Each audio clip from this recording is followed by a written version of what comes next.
no son fáciles de explicar, pero que hacen a la estabilidad y a la ecuanimidad de la función pública. ¿Sí? Y esto es tan rígido que a lo largo de 4 años que restan de gobierno, piensan en que solo van a poder reducir 7.000 funcionarios. Entonces, hay que preguntarse 2 veces cómo podemos sorprendernos de que haya un excedente de funcionarios públicos cuando nosotros mismos fuimos los que los contratamos, ¿verdad? A lo largo de 10 años se estuvo contratando de modo permanente funcionarios públicos y ahora, en el peor momento de las cuentas fiscales, tienen que salir a ajustar, y en vez de ajustar para adentro, como hubiera sido más razonable, ajustan sobre la sociedad en general. Pero ahora vamos a empezar a analizar cada uno de estos 2 grandes capítulos. El capítulo de ingresos y el capítulo de egresos. ¿Cómo ajustamos por vía de impuestos y cómo ajustamos por vía de reducción de gastos? Empecemos por el IRPF, que es el que nos llega a la mayoría de las personas de a pie. A ver, ¿por qué no es bueno el IRPF? Al igual que casi todos los impuestos, el IRPF es posible, o en cierta medida siempre el que lo paga tiene una posibilidad de trasladar. A ver, un ejemplo.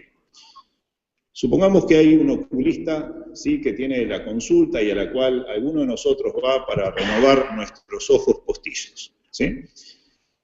Y hasta hoy vamos a suponer que esa persona cobraba 1.500 pesos la consulta.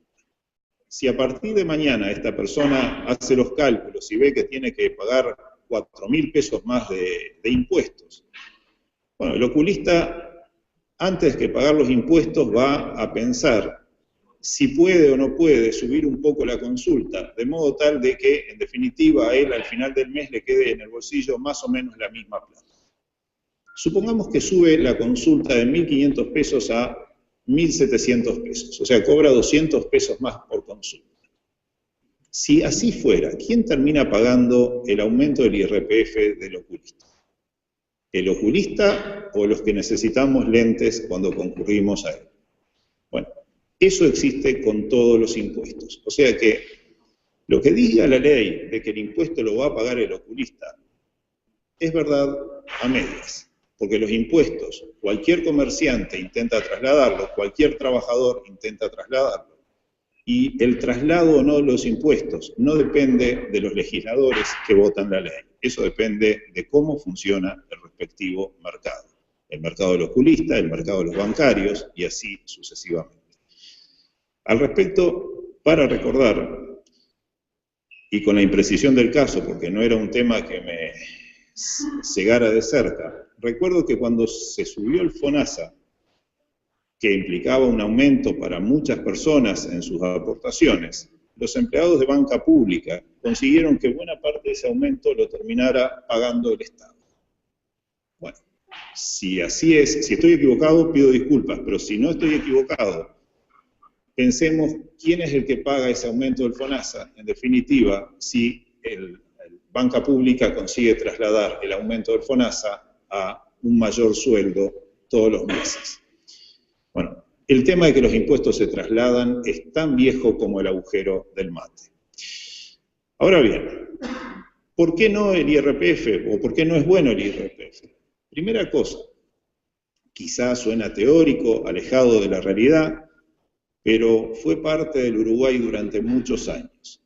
Los impuestos al trabajo enlentecen la movilidad social, ¿sí?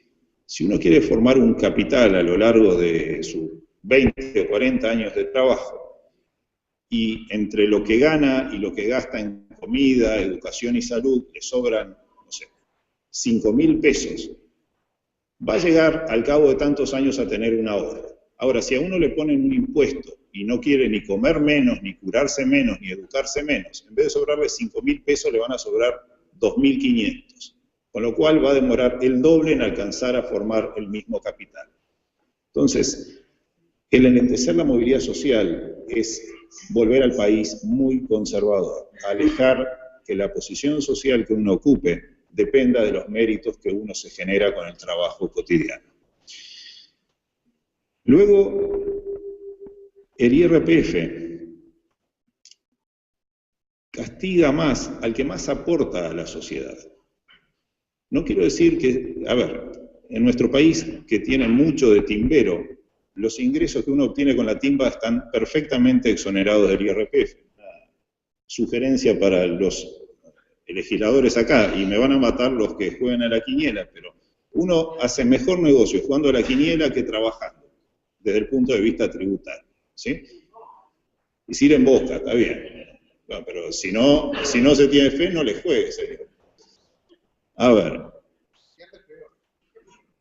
Pero pensemos en dos personas. Supongamos que tenemos dos personas, Ana y María, que son igualmente capaces una y otra, que tienen exactamente el mismo título en medicina, que son igualmente de hábiles, pero a Ana le gusta dedicarse a la pintura, a hacer cerámica y una cantidad de cosas. Ana en su vida cura a una sola persona. ¿Cuánto paga de IRPF? Nada. Y en cambio María salva decenas de vidas por mes. Gana mucha plata, es cierto, pero ¿cuánto paga IRPF? Mucho. ¿Cuál de las dos personas es más útil en términos sociales? Bueno, yo no estoy contra la pintura ni contra la práctica de música, encantado que practique y que se divierta con eso. Pero en términos sociales, y esto siempre le preocupó al bajísmo, es importante que la gente aporte en función de sus capacidades, que se forme y eduque lo más posible y que después devuelva en servicios a la sociedad todo lo que pueda. Bueno, el IRPF castiga justamente al que más aporta a la sociedad. Castiga desparejo según uno obtenga las rentas del trabajo o obtenga las rentas del capital. A ver, si los señores que estamos acá obtenemos todos renta del trabajo, el que más gana paga más y el que menos gana paga menos. En ese sentido es perfectamente progresivo, como el discurso oficial lo dice. Pero si alguno de nosotros obtiene sus rentas del trabajo y otros del capital, podemos obtener exactamente la misma renta, todos, yo del capital y ellos del trabajo, pero yo puedo pagar 0 pesos de impuesto a la renta de personas físicas, y ellos pagar mucho. Con lo cual, esto se transforma de progresivo en una especie de lotería. Por ejemplo, si todos obtenemos los mismos, vamos a poner 100.000 pesos del IRPF de renta, pero yo los obtengo de algunas rentas del capital, como pueden ser bonos del tesoro, no pago nada de IRPF. Los 100.000 pesos que obtiene el señor como salario sí pagan IRPF. Entonces, la tan mentada progresividad es progresividad hasta por ahí nomás. Si la medimos por rentas del trabajo, es progresivo. Si la medimos por renta global, o sea, las que obtenemos del trabajo y de otras fuentes, entonces pasa a ser una lotería, que el que gana más pague más. Puede ser cierto como puede no serlo. Bueno. Ahora bien, hay otro problema con el IRPF. Los impuestos a la renta en general castigan el ahorro, ¿sí? Porque la gente antes de dejar de comer deja de ahorrar, ¿sí?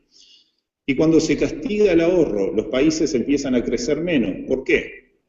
Porque todo lo que vemos construido se hace en función del ahorro. La gente más ahorra, más invierte.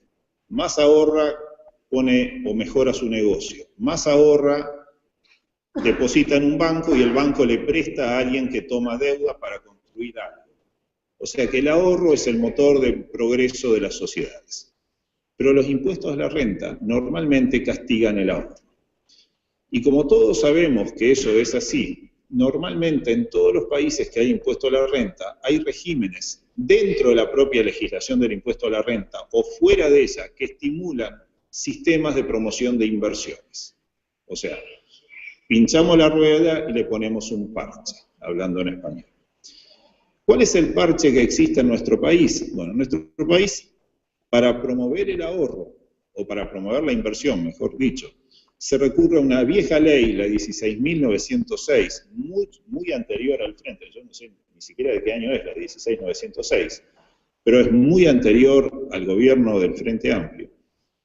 Y esa ley está regulada desde el 2007 por un decreto, el 455 del 2007, y luego modificado en el 2012 con el decreto 2 del 2012, que establecen un régimen de promoción de inversiones. Muy bien. ¿Cuál es el problema de ese régimen?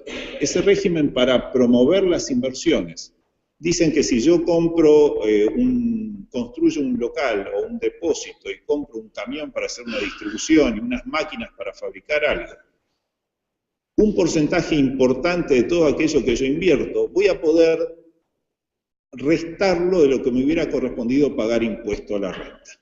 O sea que, en definitiva, compro algo y dejo de pagar impuestos. Entonces, la tan mentada progresividad se evapora. ¿Por qué? Porque hay alguien que deja de pagar impuestos gracias a que tiene más capital. O sea, al señor le cobran IRPF y a otro señor le perdonan su impuesto a la renta de las empresas. ¿Por qué? Porque invirtió. Sería mucho más natural que el señor pueda ahorrar e invertir lo que entienda necesario y que el otro señor gaste menos de lo que gana y con la diferencia haga su propio ahorro a su propio riesgo. Sin embargo, el sistema del IRPF ha generalizado esto y realmente ha sido muy exitoso el sistema este. ¿Por qué? Porque se han invertido miles de millones de dólares. Todos los molinos que están por ahí en el interior del país, mucha de la inversión realmente realizada en el país fue hecha en este esquema. Ahora, los impuestos los pagamos unos y la inversión las hacen otros.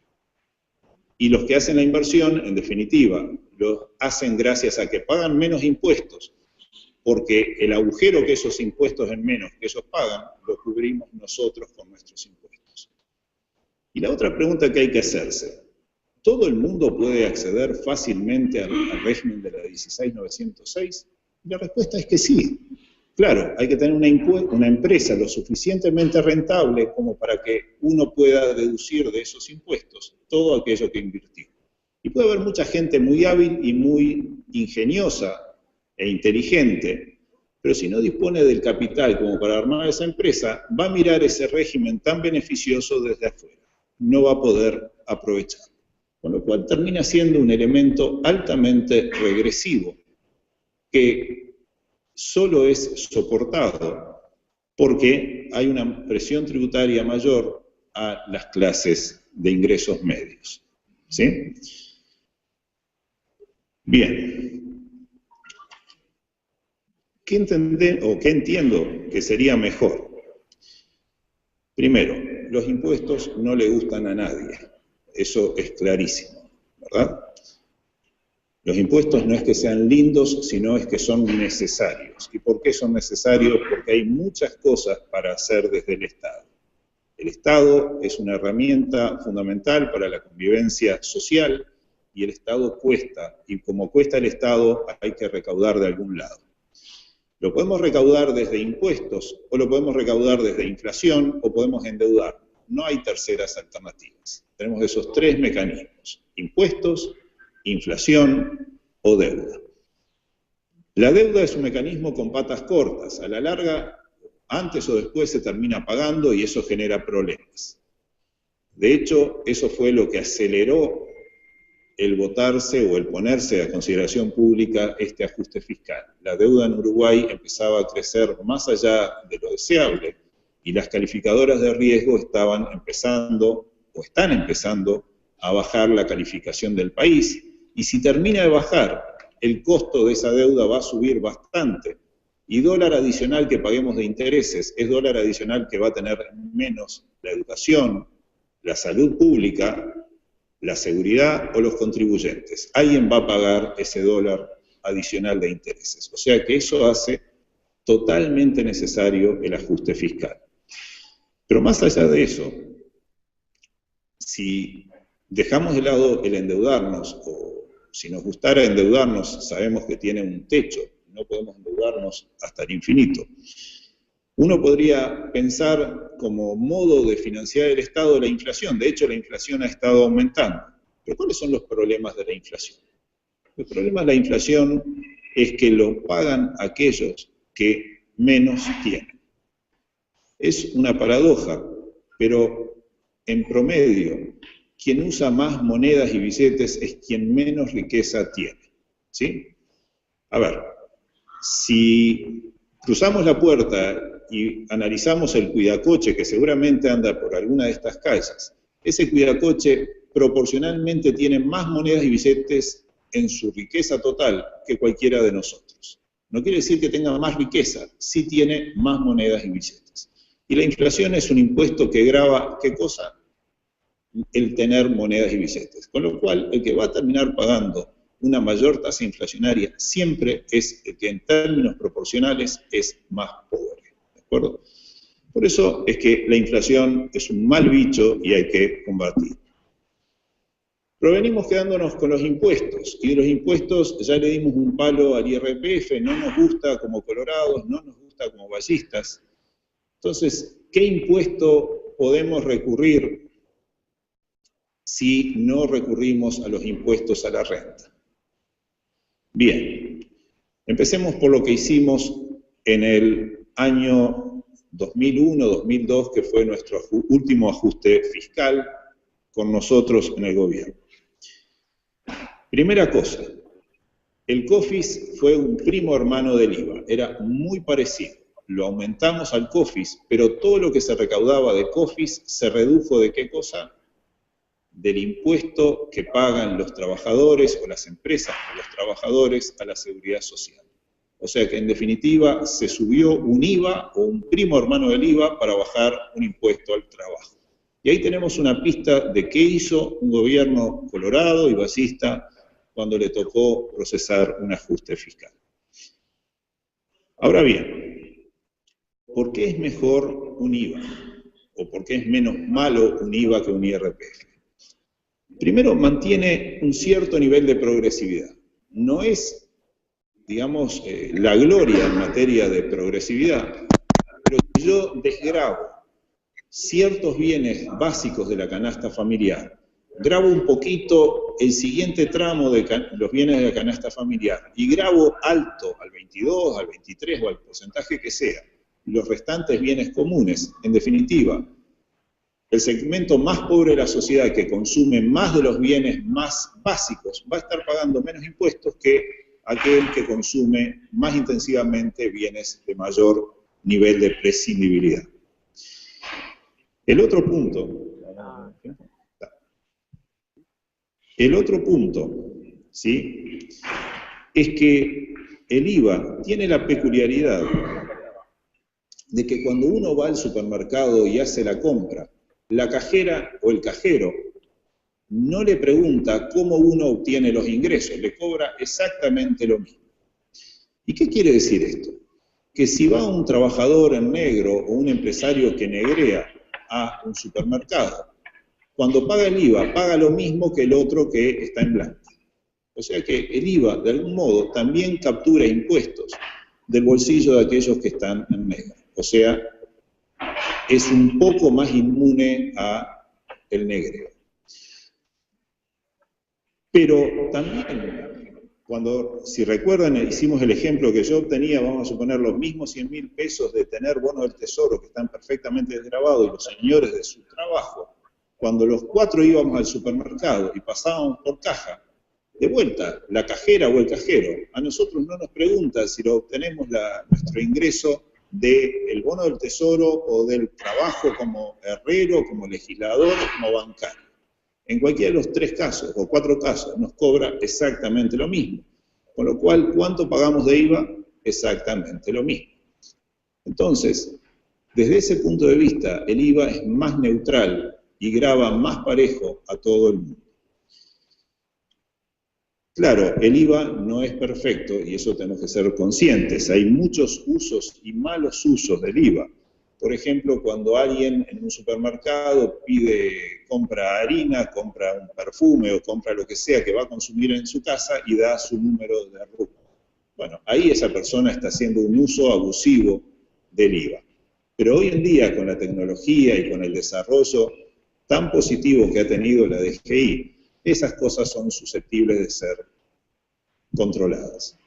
Hoy la DGI puede saber exactamente, cada persona que pidió compras con RUT en un supermercado, qué tipo de empresa tenía, si es razonable o no que compró pasta de dientes para una fábrica de cemento.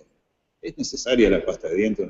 Ese tipo estuvo burlándose de los contribuyentes.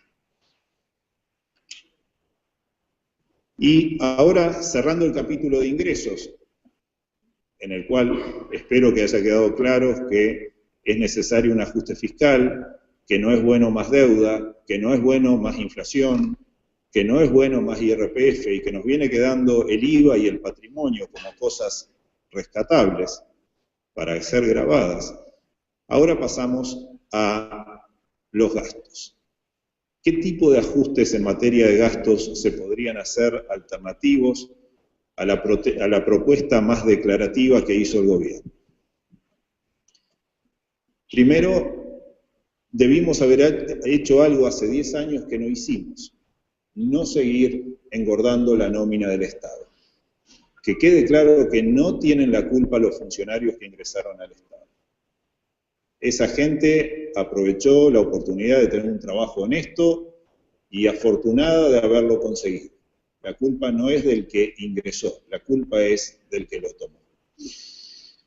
O sea que si hubiéramos sido más mano corta, si hubiéramos sido un poco más tacaños al momento de agrandar el gasto público hace 10 años en materia de contrataciones de funcionarios públicos, quizá hoy no era necesario un ajuste fiscal de la dimensión que se está proponiendo. Pero dejemos de lado lo que ya se hizo y veamos lo que podemos hacer para adelante. Es un chiste que empresas monopólicas hagan publicidad. No tiene ningún sentido que empresas públicas monopólicas tengan facturas tan gordas en materia de publicidad. Y no estamos hablando de casos que lindan con la ridiculez, como hacer publicidad en una radio que no existe. O sea que eso lo dejamos de lado. Suponiendo que hacemos publicidad en una radio que existe, en una televisora que existe y en un diario que existe, no tiene sentido que alguien haga publicidad siendo una empresa monopólica. El otro tema vinculado a la publicidad es que el Estado debería tener criterios objetivos para hacer publicidad, pero eso lo dejamos para más adelante. ¿Qué otras cosas podría hacerse en el Estado, más allá de recortar cualquier nuevo ingreso a la función pública? Bueno, por ejemplo, en el MIDES se paga mucho dinero a ONGs para que desarrollen determinados servicios y el proceso de contratación de los empleados que hacen esas ONGs de sus propios empleados está absolutamente por fuera de lo que es el control público. Con lo cual, en realidad, no sabemos cuánto se gastan, ni para qué se gastan, ni si tiene sentido ese gasto. Eso habría que revisarlo del primer peso al último peso. Tenemos otra área del Estado absolutamente fuera de control. Todas esas sociedades anónimas que son propiedad de los entes autónomos. No tiene sentido que si somos tan meticulosos en el proceso de aprobación de un presupuesto, en establecer normas para licitar, para contratar empleados, para aprobar o no aprobar licitaciones, etcétera, etcétera. Por el otro lado, habilitemos sociedades anónimas que contratan como quieren, a quien quieren, le pagan cuánto quieren y se endeudan en cuánto quieren. Hay una parte del Estado, para nosotros que queremos al Estado, que está absolutamente feudalizada y fuera de control público. Sería razonable que en una época en que se empieza a sentir fuerte en la calle la crisis, el propio sector público topee los ingresos de sus funcionarios. ¿Sí? No deberíamos tener ingresos o sueldos que no tengan una política general de techo para los mismos. No porque por esto se ahorre mucho, sino porque esto es una señal de solidaridad con todos aquellos que afuera del Estado van a estar pagando o más impuestos o recibiendo menos ingresos porque cayeron en el seguro de paro o aún se han quedado directamente desempleados. Tenemos una linda cantidad de consultores y de cargos de confianza que han crecido más que los precios. O sea, ahí tenemos una inflación peligrosa. El nivel de discrecionalidad que existe con los cargos de confianza, con los consultorías, son todas áreas de difícil control y susceptibles de funcionar en relaciones que no son exactamente o necesariamente de eficiencia. Pueden ser modos de pagar o de, digamos, de mantener alineados a personas importantes para una estructura política, pero necesarias para el funcionamiento del Estado. Otra característica de lo que ha sido el proceso de feudalización del Estado son la proliferación de organismos públicos, de pequeñas oficinas, de entes reguladores. Eso vuelve muy difícil y muy costoso el que funcionen todas y cada una de las empresas y unidades productivas que en definitiva son las que generan riqueza para el país. Y finalmente, otra cosa que no necesariamente va a generar muchos ingresos, pero sí sería una medida de solidaridad con el público en general, es el control de algunos gastos simples, pero simbólicamente importantes. Autos oficiales, no se necesitan autos oficiales de última generación. No se necesita que se pueda circular a más de 140 kilómetros por hora en las carreteras cuando el tope es de 110.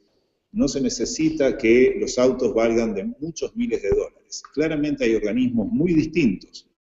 Unos que conservan autos de muchos años atrás y otros que tienen autos de última generación. Eso es simbólico. No se puede vivir en una parte de la sociedad, y en especial del sector público, en una riqueza abundante y manifiesta, y en otros sectores del sector público estar en pobreza fuerte. Pensemos lo que puede ser el uso de celulares, las compras de aire acondicionados y todo ese tipo de cosas que realmente no aseguran una conducta solidaria del Estado respecto de la población en general. Bueno, eso era básicamente lo que teníamos para contarles.